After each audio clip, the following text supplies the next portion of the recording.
Hi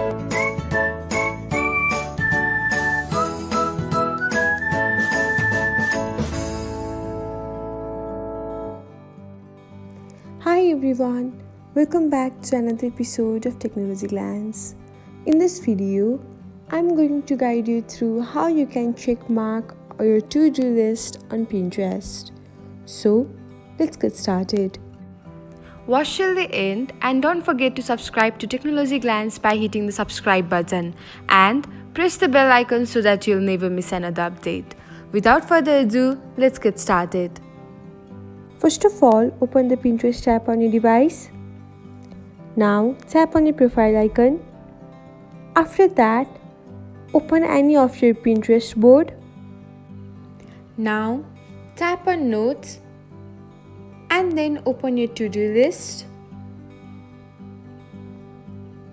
After that, you can find a little square icon beside the list. Tap on it.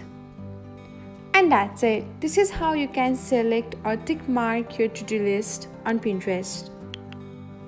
Thanks for watching. If you found this guide helpful, we will love it if you hit the thumbs up button below. We upload great new tech tutorials like this one every day. So, don't forget to subscribe to our channel and hit the bell icon to get an update as soon as we post a video.